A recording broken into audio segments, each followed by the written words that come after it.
അസ്സലാമു അലൈക്കും വറഹ്മത്തുള്ളാ. അൽഹംദുലില്ലാ വസ്സലാത്തു വസ്സലാമു അലാ റസൂലില്ലാ. കൂടിക്കാഴ്ചയുടെ പുതിയൊരു എപ്പിസോഡിലേക്ക് നിങ്ങളേവരെയും ഒരിക്കൽ കൂടി സ്വാഗതം ചെയ്യുകയാണ്. കഴിഞ്ഞ എപ്പിസോഡിൽ നമ്മോടൊപ്പം ഉണ്ടായിരുന്ന ബഹുമാന്യനായ ഷിഹാബ് കൊട്ടുകാട് സാറാണ്. കഴിഞ്ഞ എപ്പിസോഡിൽ നിങ്ങൾ കേട്ട ഭാഗത്തിൻ്റെ തുടർച്ചയാണ്. അതിലേക്ക് നിങ്ങളെ ഏവരെയും സ്വാഗതം ചെയ്യുന്നു. ബഹുമാന്യനായ ഷിഹാബ് കൊട്ടുകാടിനെയും ഈ ഒരു പ്രോഗ്രാമിലേക്ക് സ്വാഗതം ചെയ്യുന്നു. അടുത്തൊരു ചോദ്യത്തിലേക്ക് ഞാൻ സാറിൻ്റെ ശ്രദ്ധ ക്ഷണിക്കുകയാണ്. നമ്മൾ ഇവിടെ വന്നു കഴിഞ്ഞാൽ ഇവിടെ ഗവൺമെൻറ് നമുക്ക് വാഹനങ്ങൾ ഓടിക്കാനുള്ള പെർമിഷൻ തരുന്നു, വാഹനങ്ങൾ വാങ്ങിക്കാനുള്ള പെർമിഷൻ തരുന്നു. പിന്നെ വാഹനങ്ങളാണ് അപകടങ്ങൾ സംഭവിക്കും. അങ്ങനെ നമ്മൾ എത്ര സൂക്ഷിച്ചാലും ചിലപ്പോൾ ചില അപകടങ്ങളൊന്നും വരാതിരിക്കട്ടെ, മരണങ്ങൾ സംഭവിക്കാതിരിക്കട്ടെ. അപ്പോൾ അത്തരം സന്ദർഭങ്ങളിൽ എന്താണ് നമ്മൾ എടുക്കേണ്ട നടപടികൾ എന്തൊക്കെയാണ് എന്നുള്ളതൊന്ന് പറയാമോ? തീർച്ചയായിട്ടും നമ്മൾ വാഹനം ഓടിക്കുമ്പോൾ ശ്രദ്ധിക്കേണ്ട, ഒരിക്കലും ലൈസൻസും ഇൻഷുറൻസും ഇല്ലാതെ വണ്ടി ഓടിക്കരുത്. വണ്ടിയുടെ ഡോക്യുമെന്റ്സ്, ഇസ്തിമാര കാര്യങ്ങൾ കറക്റ്റ് ആണോ എന്ന് ശ്രദ്ധിക്കണം. കാരണം വാഹനം ഓടിക്കൽ സ്വാഭാവികമാണ്, ആക്സിഡന്റ് സംഭവിക്കാം. അത് നമ്മൾ കറക്റ്റായിട്ട് പോയാലും വേറൊരാളുടെ ഫാൾട്ട് കൊണ്ട് അപകടങ്ങൾ സംഭവിക്കാം, സ്വാഭാവികമാണ്. പക്ഷെ അങ്ങനെ വേറൊരാളുടെ ഫാൾട്ട് കൊണ്ട് അപകടം സംഭവിച്ചാൽ പോലും ഇൻഷുറൻസ് ഇല്ല, അതായത് വണ്ടിക്ക് ഡോക്യുമെന്റ്സ് കറക്റ്റ് അല്ല എങ്കിലും, പിന്നെ ഡ്രൈവിംഗ് ലൈസൻസ് ഇല്ല എങ്കിലും ഒന്നും നമുക്ക് ഇൻഷുറൻസ് കിട്ടത്തില്ല. ഇപ്പൊ ഇൻഷുറൻസ് ഇല്ലെങ്കിലും, വണ്ടിക്ക് ഇൻഷുറൻസ് ഇല്ലെങ്കിലും കിട്ടത്തില്ല. അപ്പൊ അത് ആദ്യമേ ഡോക്യുമെന്റ്സ് കറക്റ്റ് ആണോന്ന് ആ ഭാഗം കറക്റ്റ് ചെയ്യൽ നിർബന്ധമാണ്. അതാണ് പ്രധാനമായിട്ട് ശ്രദ്ധിക്കേണ്ട കാര്യം. രണ്ടാമത്, പിന്നെ നമ്മളൊരു ആക്സിഡന്റ് ഉണ്ടായി, ഇൻഷുറൻസ് ഉണ്ടെങ്കിൽ വണ്ടിക്ക് ഫുൾ കവർ ഇൻഷുറൻസ് ഉണ്ട്, തേർഡ് പാർട്ടി ഇൻഷുറൻസ് ഉണ്ട്. അപ്പം വണ്ടി ഇടിച്ച ആളിൻ്റെ ഫസ്റ്റ് രണ്ട് പാർട്ടീസ് ഉണ്ടാവുമല്ലോ. ഇടിച്ച പാർട്ടി ഇപ്പം മുറിവ് വന്ന് എഴുതുന്ന സമയങ്ങളിൽ ഇപ്പം അവർ പെർസെൻറ്റേജാണ് എഴുതുന്നത്. ഇത്ര പെർസെൻറ്റേജ് ഇന്ന ആൾ, ഇത്ര പെർസെൻറ്റേജ് ഇന്ന ആളെന്ന് എഴുതും. അപ്പം 50% ആണെങ്കിൽ പോലും ഇപ്പം നമുക്ക് തേർഡ് പാർട്ടി ഇൻഷുറൻസേ ഉള്ളെങ്കിൽ പിന്നെ നമുക്ക് എന്താണ്, ഈ വണ്ടിക്ക് ചിലപ്പം നമുക്ക് കോസ്റ്റ് മെയിൻറ്റെയിൻ ചെയ്ത് പോകത്തില്ല. അപ്പം ഫുൾ കവർ ഇൻഷുറൻസ് ഉണ്ടെങ്കിൽ നമുക്ക് കിട്ടും. അപ്പം അറ്റ്ലീസ്റ്റ് ഫുൾ കവർ ഇൻഷുറൻസ് ഉണ്ടെങ്കിൽ എന്താണ്, നമ്മുടെ വണ്ടിയിലുള്ള എല്ലാവർക്കും ഇൻഷുറൻസ് കിട്ടും. അപ്പോൾ നമുക്ക്, അല്ലെങ്കിൽ ഇപ്പം നമ്മുടെ വണ്ടി തേർഡ് പാർട്ടി ഉള്ളെങ്കിൽ നമ്മൾ ഇടിക്കുന്ന വണ്ടിയിലുള്ളവർക്ക് മാത്രമേ കിട്ടുള്ളൂ, നമ്മുടെ വണ്ടിയിലുള്ളവർക്ക് കിട്ടില്ല. അപ്പം അങ്ങനെയൊക്കെയുള്ള കാര്യങ്ങൾ നമ്മൾ മനസ്സിലാക്കിയിരിക്കണം. റോഡ് നിയമങ്ങൾ, റോഡിലുള്ള ട്രാഫിക് നിയമങ്ങൾ പുതിയ ഇപ്പം ആധുനികപരമായിട്ട് ഒരുപാട് മാറ്റങ്ങൾ വന്നിട്ടുണ്ട്, പെനാൽറ്റീസ് വന്നിട്ടുണ്ട്. ഈ പെനാൽറ്റികൾ വളരെ ഹ്യൂജ് പെനാൽറ്റിയാണ്. അപ്പോൾ അതിന് റോഡ് നിയമങ്ങൾ കർശനം പാലിക്കണം. ഒരിക്കലും നമ്മളത് വയലേറ്റ് ചെയ്തില്ല. വേറൊരാളിപ്പോൾ നമ്മൾ തോന്നും വണ്ടി കൂടെ വേറെ ആൾ വണ്ടി അങ്ങനെ പോയി ഇങ്ങനെ, പക്ഷെ നമ്മളെ ഭാഗം 100% traffic rules and regulation follow up ചെയ്യണം. അപ്പോൾ അത് കർശനമാക്കണം. പിന്നെ അപകടം ഉണ്ടായിക്കഴിഞ്ഞാൽ ഇനി പിന്നെ എന്താ ചെയ്യണമെന്ന് നമ്മൾ ആദ്യമേ പിന്നെ നെജും വിളിക്കണം. നെജും വിളിച്ച് അവർ പെർസെൻറ്റേജ് നോക്കി, അപ്പം അതിന് അവർ ഇത്ര പെർസെൻറ്റേജ്, അപ്പോൾ അവർ നോക്കിയപ്പം ഇൻഷുറൻസ് ഉണ്ടെങ്കിൽ അതിൻ്റെ ഒരു ഒരു ഡീറ്റെയിൽസ് ഉണ്ടല്ലോ. ഇവിടെയും ഒരു സംശയം ചോദിച്ചിട്ടുണ്ട് സാറേ. ഈ പെർസെൻറ്റേജ് എഴുതുന്നത് പിന്നെ അവർക്ക് ഇഷ്ടത്തിനനുസരിച്ചിട്ടാണ് എഴുതുന്നത്. നമ്മളെ നമുക്ക് ഭാഷ അറിയില്ലല്ലോ. അപ്പോൾ ചിലപ്പം എതിരെ വന്ന ആൾ അല്ലെങ്കിൽ മറ്റേ എതിർകക്ഷി നല്ല അറബി സംസാരിക്കുന്ന ആളാണെങ്കിൽ അദ്ദേഹം സംസാരിച്ചിട്ട് പിന്നെ നമുക്ക് കിട്ടേണ്ട ചില ആനുകൂല്യങ്ങൾ നഷ്ടപ്പെടുന്നുണ്ടെന്ന് പലരും പറയുന്നുണ്ട്. അത് എത്രത്തോളം? അതിപ്പം വളരെ റെയർ ആയിട്ടാണ്. കഴിവതും ഓഫീസർമാരൊക്കെ അവർ കുറച്ച് ഫെയറാണ്. പിന്നെ 99% ഫെയറാണ്. കാരണം അവർ പിന്നെ പബ്ലിക്കായിട്ട് ഇപ്പം വിറ്റ്നസ് ഉണ്ടെങ്കിൽ, ഇപ്പം നമ്മൾ ഒരാൾ പറഞ്ഞാലും അതിനൊരു വിറ്റ്നസ്, നമ്മളിപ്പോൾ ഒരാൾ ഉണ്ടെങ്കിൽ ഇപ്പം നമുക്ക് ഒരു അപകടം നടന്ന സമയത്ത് വിറ്റ്നസ് ഒരാളുണ്ടെങ്കിൽ, സാർ അയാൾക്ക് അറബി അറിയത്തില്ലെങ്കിൽ പോലും ഒന്ന് പറഞ്ഞാൽ ഒരു വിറ്റ്നസ് ആവും. ഇപ്പോൾ ഒരാളിപ്പോൾ പ്രത്യേകിച്ച് ഒരു അറബി ആരെങ്കിലും കണ്ടിട്ടുണ്ടെങ്കിൽ, അറബികളാരും കള്ളം പറയത്തില്ല കൂടുതലും, കള്ളം പറയത്തില്ല. അപ്പോൾ അവർ സാക്ഷികളായിട്ട് വന്ന് പറയും. ഇപ്പോൾ ഈ ചില സമയങ്ങളിൽ അപകട മരണങ്ങൾ സംഭവിക്കാറുണ്ട്. ഈ അപകട മരണം സംഭവിക്കുമ്പം ചിലപ്പം വന്ന് ഇടിച്ച ആളുടെ ഫാൾട്ടായിരിക്കും. ചില സൗദികളാണെങ്കിൽ അവിടെ തന്നെ നിൽക്കും, മുറിവ് വന്ന് പോകുന്നിടം വരെ അവർ വന്ന് വിറ്റ്നസ് ആക്കിയിട്ടായിരിക്കും പോവുക. അപ്പം ഇവിടെ നിന്ന് വെച്ചപ്പോൾ അപകടം സംഭവിച്ചു കഴിഞ്ഞപ്പോൾ നമുക്ക് പരിക്കുകളുണ്ടെങ്കിൽ, നമുക്ക് മരണം സംഭവിച്ചാലും രണ്ടുണ്ട്. വണ്ടിയുടെ ഇൻഷുറൻസ് കിട്ടും. വണ്ടിക്ക് ആ വണ്ടിയുടെ ഫാൾട്ട് ആണെങ്കിൽ ഇൻഷുറൻസ് ഈ വണ്ടിക്ക് ഇൻഷുറൻസ് കിട്ടും, ട്രീറ്റ്മെന്റ് കിട്ടും, ഇതൊക്കെ കിട്ടും. അതുകൂടാതെ തന്നെ ഗോസി ഉണ്ട്. വർക്ക് ടൈമിലാണ് ആക്സിഡന്റ് നടക്കുന്നതെങ്കിൽ നമുക്കിപ്പോൾ ഒരാൾ മരിച്ചു, വണ്ടി ആക്സിഡന്റ്, ഡ്യൂട്ടിക്ക് പോകുന്ന സമയത്താണ് വണ്ടി ആക്സിഡന്റിൽ മരിച്ചത്, വേറൊരാളുടെ വണ്ടി ഇടിച്ച ആളുടെ ഭാഗമാണ് ഫാൾട്ട് എങ്കിൽ നമ്മൾ ഈ വണ്ടി ആദ്യമേ നമ്മൾ ഗോസി രജിസ്റ്റർ ചെയ്യണം. സൗദി എടുക്കുക, നമ്മുടെ സ്പോൺസർ എടുക്കുക പറഞ്ഞാൽ വർക്ക് ടൈമിൽ ഗോസി രജിസ്റ്റർ ചെയ്ത് കഴിഞ്ഞാൽ ആ കുടുംബത്തിന് ഗോസിയിൽ നിന്നുള്ള ഒരു ഇൻഷുറൻസ് കിട്ടും, കവറേജ് കിട്ടും, ഒരു കോമ്പൻസേഷൻ ഗോസി കൊടുക്കും. പിന്നെ അതുകൂടാതെ തന്നെ ഈ വണ്ടി ഇൻഷുറൻസ് ചെയ്ത കമ്പനിയിൽ നിന്നുള്ള ഒരു ഇൻഷുറൻസ് കിട്ടും. 3 ലക്ഷം രൂപ വരെ ഉണ്ട് മരണം സംഭവിച്ചാൽ. പിന്നെ പെർസെൻറ്റേജ് അനുസരിച്ച് ഡിസബിലിറ്റിക്ക് അനുസരിച്ചുള്ള കോമ്പൻസേഷൻ ഉണ്ട്, വണ്ടിയുടെ ഫാൾട്ടും അതനുസരിച്ചൊക്കെ ഉള്ള അത് കിട്ടുന്നുണ്ട്. അതൊക്കെ കറക്റ്റായിട്ട് കിട്ടും. ഇതൊക്കെ നമ്മൾ ട്രാഫിക് റൂൾസ് ഒന്ന് ശ്രദ്ധിച്ചാൽ മതി. മരണവും അപകടവും സംഭവിക്കുക മാത്രമാണ് പ്രശ്നങ്ങൾ നമ്മൾ ശരിയാണോ എന്നൊക്കെ നോക്കുന്നത്. നമ്മുടെ ലൈസൻസും ഇൻഷുറൻസും കാര്യങ്ങളൊക്കെ ഉണ്ടോന്നൊക്കെ നോക്കുന്നത്. അന്നേരമാണ് നമ്മൾ നോക്കുന്നത്. വണ്ടി ഓടിക്കുന്നതിന് മുമ്പ് ഈ സംഭവം ആദ്യം ഉറപ്പാക്കണം.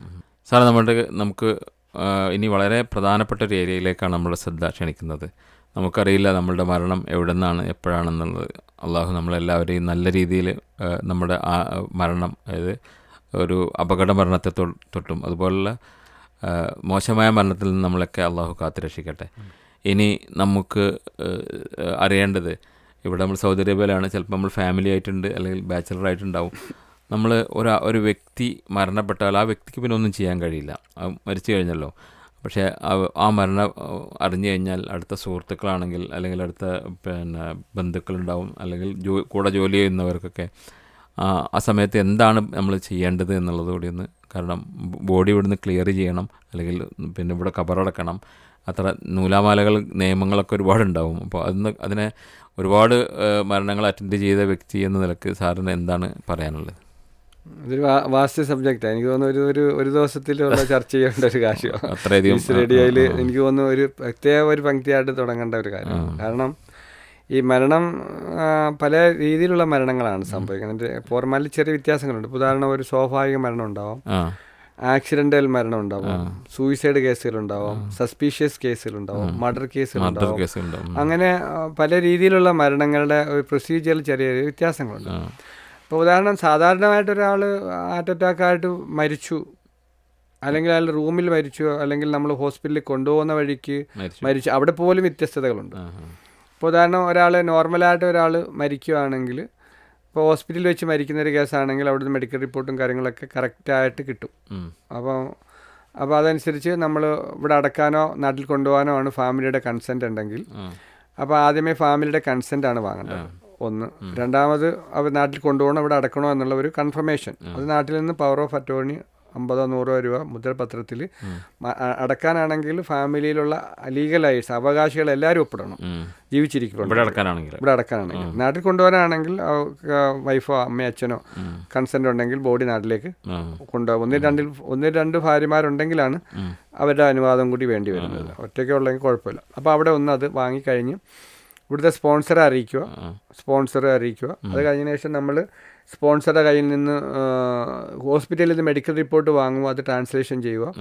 പിന്നെ ഈ ഇതുണ്ടല്ലോ, ഒരാൾ ഇത്ര വർഷം ജോലി ചെയ്തിട്ടുണ്ട്, 5 വർഷം 10 വർഷം ജോലി ചെയ്തിട്ടുണ്ടെങ്കിൽ സ്പോൺസറുടെ ഭാഗത്തുനിന്ന്, കമ്പനിയുടെ ഭാഗത്തുനിന്ന് ഇദ്ദേഹത്തിൻ്റെ സാലറി കുടിശ്ശിക എന്തെങ്കിലും ബാക്കിയുണ്ടെങ്കിലോ സർവീസ് ബെനിഫിറ്റ് ഇത്രയുണ്ടെങ്കിലോ നിയമപരമായിട്ട് സൗദി നിയമപ്രകാരം, ലേബർ നിയമപ്രകാരം ഒന്നിൽ ഫാമിലിക്ക് കൊടുക്കുകയോ അല്ലെങ്കിൽ എംബസിക്ക് കൊടുത്തോളാം എന്നുള്ള ഒരു അണ്ടർടേക്കിംഗ് കമ്പനിയിൽ നിന്ന് വാങ്ങണം.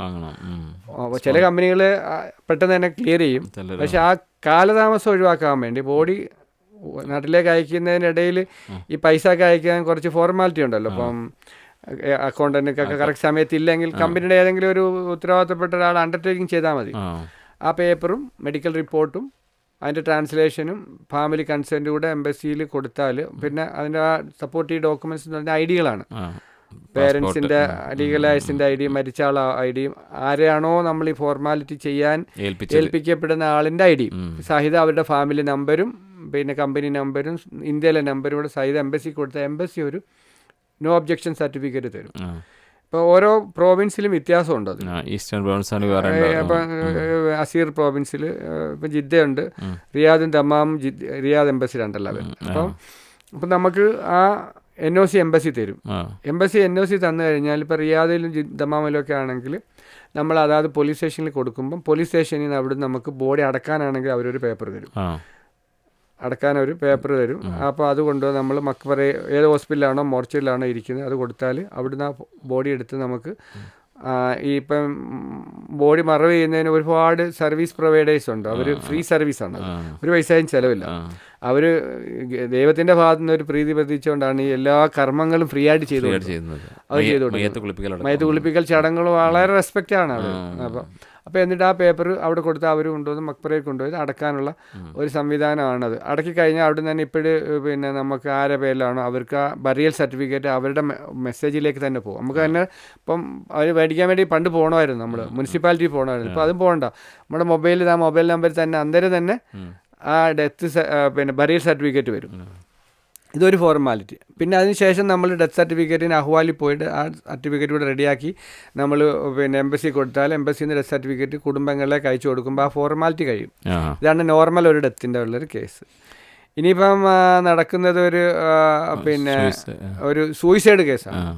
സൂയിസൈഡ് കേസാണെങ്കിൽ ഇപ്പം നമ്മൾ അത് സൂയിസൈഡ് എന്ന് സെൽഫ് സൂയിസൈഡാണല്ലോ, അത് ക്രിമിനൽ അല്ലല്ലോ. അപ്പോൾ ചില മാനസിക രോഗങ്ങൾ കൊണ്ട് ഇപ്പോൾ അതാണ് ഏറ്റവും കൂടുതലും, അതായത് മെൻ്റലി പിന്നെ സ്റ്റേബിൾ ഡിപ്രഷൻ വഴി രോഗാവസ്ഥയിലാണ് ചെയ്യുന്നത്. പെട്ടെന്നുണ്ടാകുന്ന ഒരു വിഭ്രാന്തിയാണ്, മനഃപൂർവ്വം അല്ല അത്. നമുക്കൊരു സൂയിസൈഡ് എന്ന് പറയുമ്പോൾ നമുക്കൊരു കോൺസെപ്റ്റ് ഉണ്ട്, എല്ലാ സൂയിസൈഡും. പക്ഷേ ഇന്നത്തെ സാഹചര്യത്തിൽ സൂയിസൈഡ് നടക്കുന്നത് വീടുകളിലുള്ളതായ പ്രശ്നങ്ങൾ മാനസിക രോഗങ്ങൾ കൊണ്ടുമാണ് കൂടുതൽ സൂയിസൈഡ് നടക്കുന്നത്. എൻ്റെ ഒരു അനുഭവത്തിൽ ഞാൻ മനസ്സിലാക്കുന്നത് അങ്ങനെയാണ്. അപ്പം അങ്ങനെ ഇപ്പം വരുമ്പോൾ നമ്മൾ എന്ത് വേണം, ആ റൂമിൽ നമ്മൾ ആരാണ് കണ്ടെങ്കിൽ നമ്മൾ അന്നേരം പോലീസിനെ വിളിച്ചറിയിക്കണം, സ്പോൺസറെ വിളിച്ചറിയിക്കണം. നമ്മൾ കയറി അതിനെ അവിടുത്തെ തെളിവുകളൊന്നും നശിപ്പിക്കാൻ വേണ്ടി നമ്മൾ നോക്കരുത്. കാരണം പോലീസ് അധികൃതർ വരുമ്പോൾ അവർക്ക് ആ ഒരു ബയോമെട്രിക്സ് കാര്യങ്ങളൊക്കെ എടുക്കേണ്ടതുണ്ടാവും. അവിടുത്തെ വന്ന് ഫിംഗറൊക്കെ നോക്കി എന്തെങ്കിലും ക്രിമിനൽ ഉണ്ടോ ഇല്ലയോ എന്നൊക്കെ ഒന്ന് ഉറപ്പാക്കിയാൽ ഇയാൾ ആത്മഹത്യ ചെയ്തതാണെങ്കിൽ പോലും ചിലപ്പോൾ അവർക്കൊരു സംശയം ഉണ്ടെങ്കിൽ റൂമിലുള്ളവർക്കൊരു പ്രയാസം വരാൻ പാടില്ല. അപ്പോൾ അതുകൊണ്ട് നമ്മളൊന്ന് പെട്ടെന്ന് പോയിട്ട് അതിനെ പിന്നെ തെളിവുകളൊന്നും നശിപ്പിക്കാൻ വേണ്ടി നമ്മൾ നോക്കരുത്. ഇനി ഒരാൾ തൂങ്ങി നിൽക്കുകയാണ്, മരിച്ചിട്ടില്ലെങ്കിൽ അയാൾ ആശുപത്രി കൊണ്ടുപോകാനുള്ള ഉത്തരവാദിത്വം നമുക്കുണ്ട്, അത് ചെയ്യാം.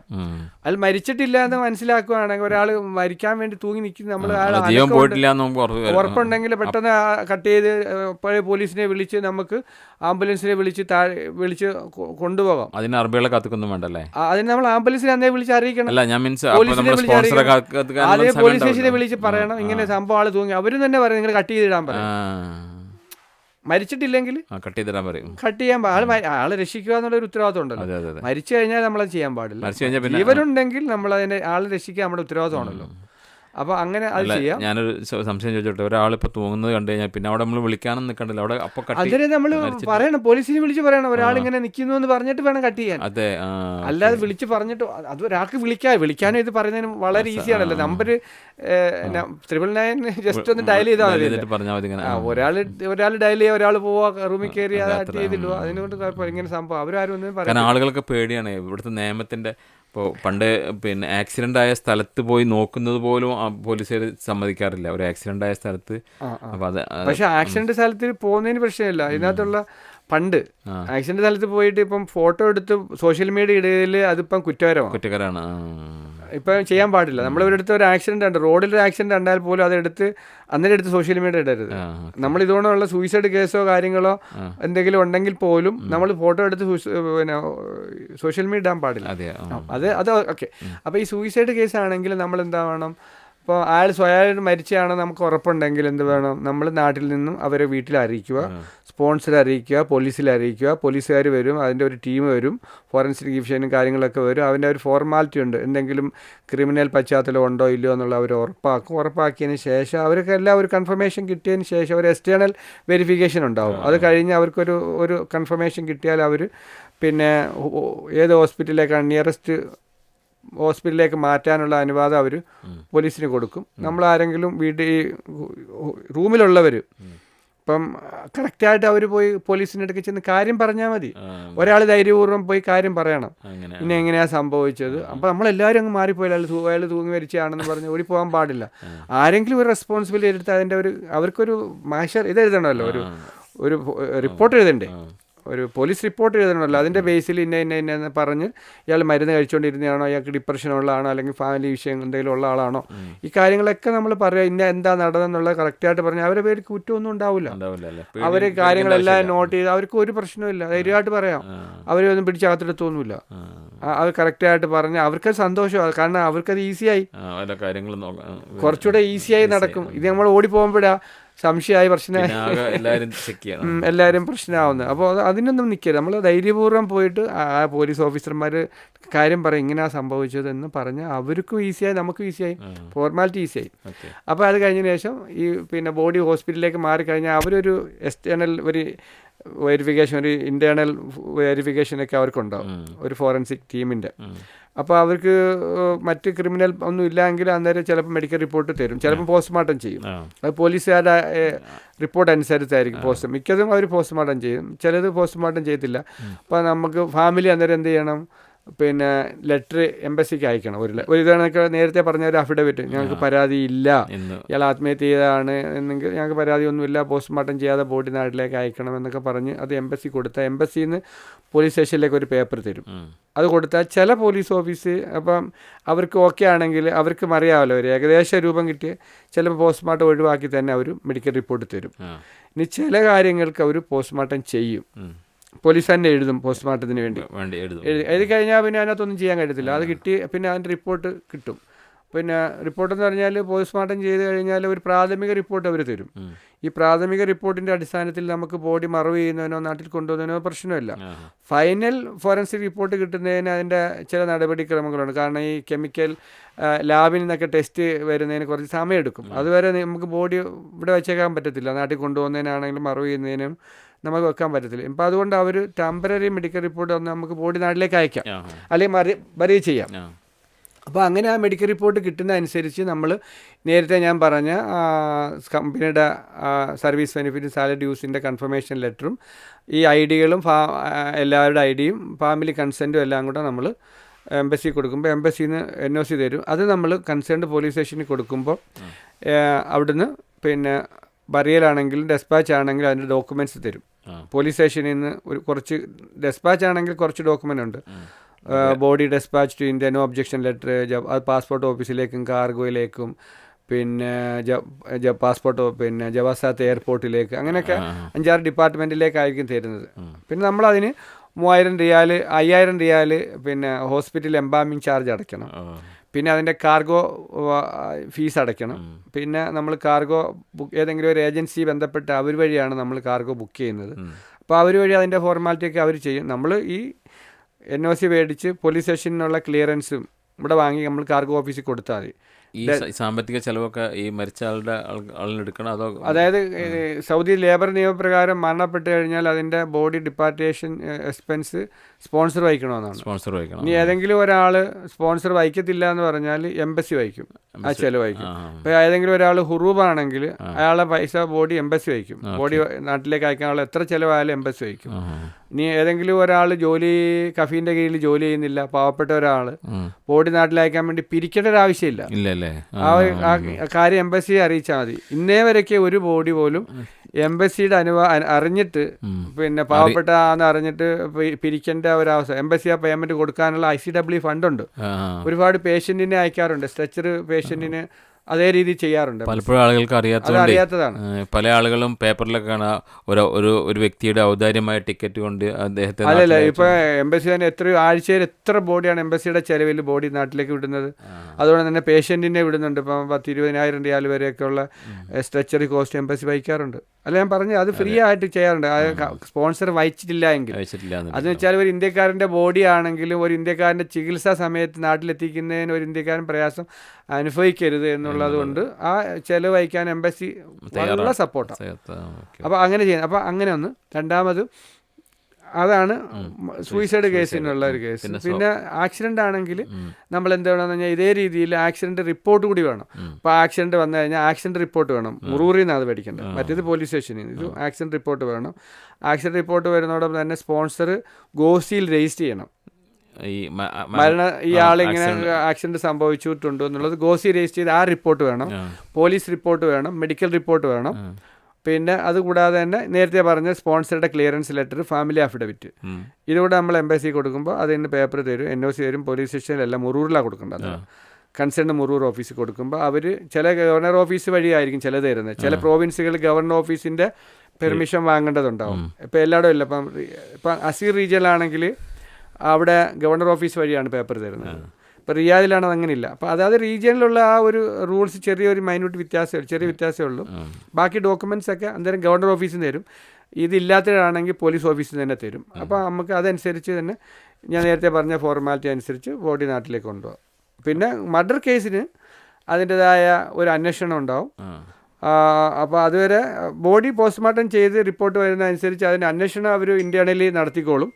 പക്ഷേ ബോഡി നാട്ടിൽ അയക്കുന്നതിന് ഒരു ചെറിയ ഒരു കൂളിംഗ് പീരീഡ് ഉണ്ടാവും. കാരണം ഒരു ചെറിയ ഒരു കൺഫർമേഷൻ എന്തെങ്കിലും അവർക്ക് വളരെ കുറഞ്ഞ സമയം, അതിനുശേഷം തന്നെ അവർ അത് ബോഡി റിലീസ് ചെയ്യാനുള്ള ഓർഡർ ഉണ്ട്. കാരണം ഇപ്പോൾ ഇവിടുത്തെ നിയമമുണ്ട്, കൂടുതൽ ദിവസങ്ങൾ ബോഡി വെക്കാൻ പാടില്ല. അത് കഴിഞ്ഞാൽ ഫാമിലി ബന്ധപ്പെട്ടില്ലെങ്കിൽ മറവ് ചെയ്യാനുള്ള അവകാശം ഗവർണറേറ്റുകൾ കൺസേൺഡ് ഹോസ്പിറ്റൽ പോലീസ് അധികൃതർക്ക് കൊടുത്തിട്ടുണ്ട്. മോർച്ചറികളിൽ ബോഡി കൂടുതൽ വെക്കാൻ പാടില്ല. അല്ല, അതിന്റെ ഫോർമാലിറ്റി ആരെങ്കിലും ചെയ്യണം. കുടുംബക്കാർ ചെയ്യണം, കമ്പനി ചെയ്യണം, അല്ലെങ്കിൽ സുഹൃത്തുക്കൾ ചെയ്യണം. എന്തെങ്കിലും സാങ്കേതികത ഉണ്ടെങ്കിൽ നമ്മൾ എംബസി വഴി അറിയിക്കണം. മറ്റേതൊരു ബോഡി കാലാകാലം കുറേ കിടക്കാന്ന് പറഞ്ഞാൽ അത് വലിയൊരു തെറ്റ്. ഞാൻ 4 വർഷം കഴിഞ്ഞ ബോഡി അയച്ചിട്ടുണ്ട്. നേരത്തെ 4 വർഷം ഫ്രീസറിൽ ഇരിക്കുന്ന ബോഡി അയച്ചിട്ടുണ്ട്, നാട്ടിലേക്ക് അയച്ചിട്ടുണ്ട്. ആളില്ലാതെ ഇരുന്നിട്ട് നമ്മൾ അയച്ചിട്ടുണ്ട്. ഒരു ഹൗസ് മെയ്ഡിന്റെ ബോഡി ഞാൻ ഇവിടുന്ന് വളരെ ദൂരെ പോയിട്ട് അയച്ചിട്ടുണ്ട്. 4 വർഷം. ഇപ്പോഴും ഒരു ബോഡി ഒരു പ്രൊവിൻസിൽ ഇരിപ്പുണ്ട്. ബോഡി മാറിപ്പോയിട്ട് വന്നൊരു കേസ്. ഞാൻ സ്ഥലം പറയുന്നില്ല, എങ്കിലും വർഷങ്ങളായിട്ടുണ്ട്. അപ്പൊ ചില റെയർ കേസുകൾ അവർ വെക്കാറുണ്ട്. അതിന് നമ്മൾ ഒഫീഷ്യലി അധികൃതരെ നമ്മൾ അതിന്റെ റീസെന്റ് കാര്യങ്ങളൊക്കെ അറിയിച്ചാൽ അതിനൊക്കെ. അല്ലാത്തപ്പോൾ കോമൺ ആയിട്ടുള്ളൊരു കാര്യത്തിന് മാത്രമാണ് വെക്കാൻ പാടില്ല എന്ന് പറയുന്നത്. അപ്പം അതിനൊക്കെ റൂൾസ് ഉണ്ട്. ഇനി ഇവിടെ ഒരു വ്യക്തി 20 വർഷമോ 30 വർഷമൊക്കെ ഇവിടെ ജോലിയെടുത്ത് ഒടുവിൽ ഒന്നുമില്ലാതെ നാട്ടിൽ ഒന്നും ചെയ്യാൻ പറ്റാത്ത ഇവിടെയൊന്നും ചെയ്യാൻ പറ്റാത്ത സമയത്ത് നമ്മൾ നാട്ടിലേക്ക് പോകുന്നുണ്ട്. അപ്പോൾ തൻ്റെ പ്രിയപ്പെട്ടവർ തന്നെ പുറത്താക്കപ്പെടുന്നൊരവസ്ഥയിൽ പ്രവാസികളോട് എന്താണ് സാറിന് പറയാനുള്ളത് എന്നുള്ള ഒരു വ്യക്തി ഇപ്പോൾ സാറിവിടെ വന്നതാണ്, ഇപ്പോൾ എന്നോട് എഴുതി ചോദിച്ചതാണിത്. അതായത് പ്രവാസികളോട് പറയാനുള്ളത്, ഒരുപാട് സംഘടനകളുണ്ട്. അപ്പം നമ്മളെ അവകാശങ്ങളെക്കുറിച്ച് നമ്മൾ തന്നെ ബോധവാന്മാരാവേണ്ട ഒരു കാര്യമുണ്ട്. അപ്പം സർവീസ് ബെനിഫിറ്റ് കിട്ടാനുള്ള ഒരു റൈറ്റ് ഉണ്ട്. കമ്പനികളിൽ 30 വർഷം ആൾക്കാർക്ക് അയാളെ 30 മാസത്തെ ശമ്പളം കിട്ടാനുള്ള അയാൾക്കുള്ള റൈറ്റാണത്. ഒന്ന്, അത് വാങ്ങിക്കൊടുക്കാനും ഉള്ള ഒരു സപ്പോർട്ട് ചെയ്യാം. രണ്ടാമത്, ലോക്കൽ ഗവൺമെൻറ് ബോഡീസ്, ഇപ്പോൾ നാട്ടിലെ നോർക്ക പോലെയുള്ള വിവിധ സംസ്ഥാനങ്ങളിൽ അതിൻ്റെതായ ഏജൻസികൾ. ഇപ്പോൾ നോർക്കയിൽ നമ്മൾ എന്ത് ചെയ്യണം, പിന്നെ പെൻഷൻ സ്കീമുണ്ട്. 60 വയസ്സ് കഴിഞ്ഞ ഒരാൾക്ക് പെൻഷൻ കിട്ടുന്ന ഒരു സ്കീമുണ്ട്. 55 വർഷം കഴിഞ്ഞാൽ രജിസ്റ്റർ ചെയ്ത് കഴിഞ്ഞാൽ 3000 രൂപ ഇപ്പം പെൻഷൻ കിട്ടുന്നു. വെറും തുച്ഛമായ പൈസയുള്ളൂ. മാസം 300 രൂപ വെച്ച് 5 വർഷം മിനിമം അടച്ചാൽ മതി. നമ്മൾ ആ സ്കീമിൽ അവരെ ചേർത്ത് കൊടുക്കണം. നോർക്കയുടെ ID കാർഡുണ്ട്.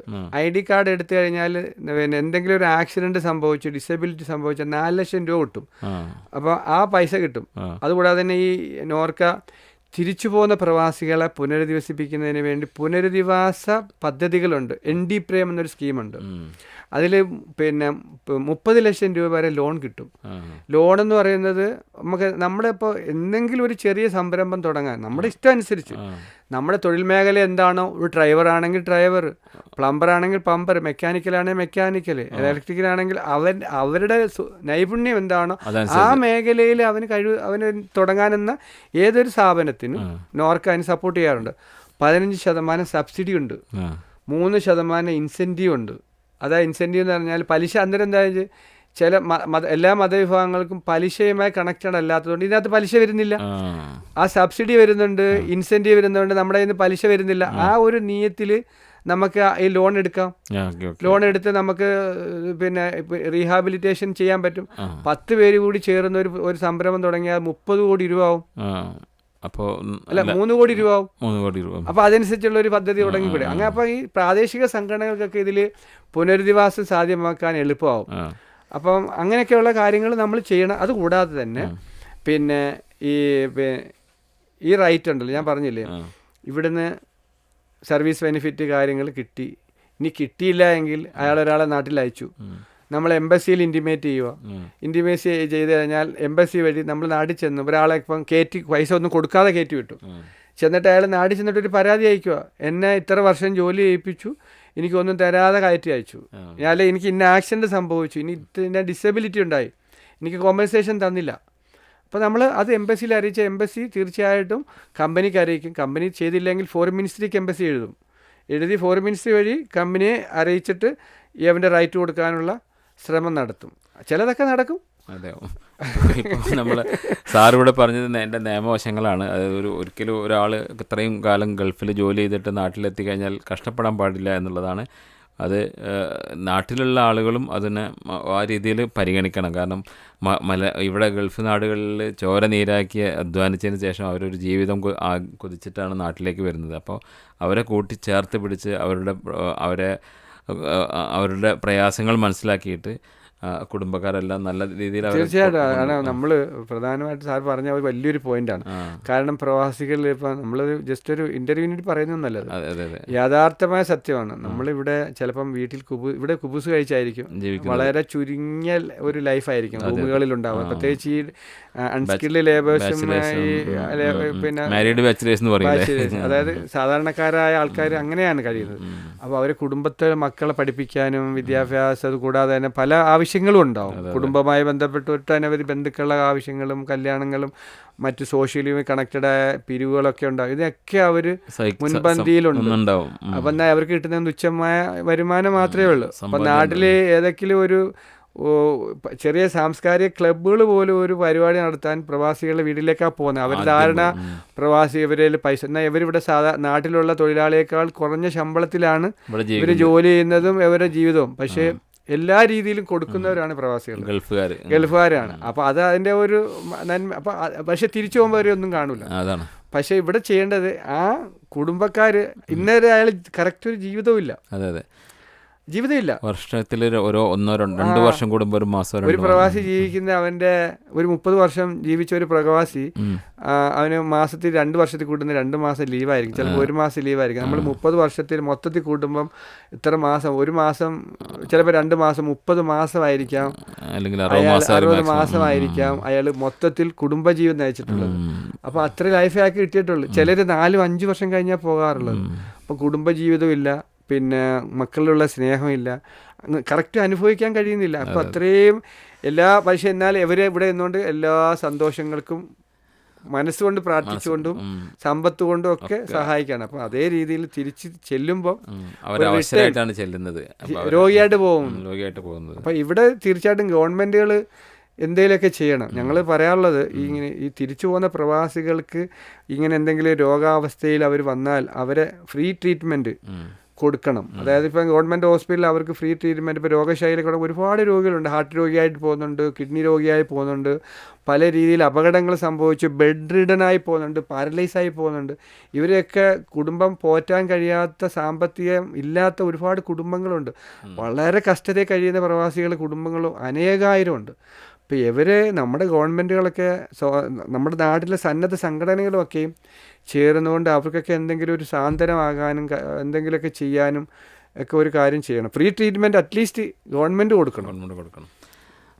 ഇപ്പോൾ സാറ് പറഞ്ഞത് ഇനി നമ്മൾ വീണ്ടും ഒന്നും പറയേണ്ട ആവശ്യമില്ല, അത്രത്തോളം സാറ് പറഞ്ഞിട്ടുണ്ട്. എന്നാലും നമ്മൾ പറയുകയാണ്, ഈ പ്രവാസ ജീവിതത്തിൽ പ്രവാസികളായി നിന്ന ആളുകൾ തിരിച്ചു വരുമ്പോൾ അവരുടെ മക്കളാണെങ്കിലും ഭാര്യമാരും പിന്നെ പേരക്കുട്ടികളൊക്കെ ആണെങ്കിലും ഒരു അവശനാണ് വരുന്നത് എന്ന് കണ്ടുകൊണ്ട് അവരുടെ ആ പ്രശ്നങ്ങളിൽ ഇടപെടണം, അവരെ നല്ലപോലെ ചേർത്ത് പിടിക്കണം എന്ന് മാത്രമാണ് ഇതിൻ്റെ അവസാനമായിട്ട് പറയാനുള്ളത്.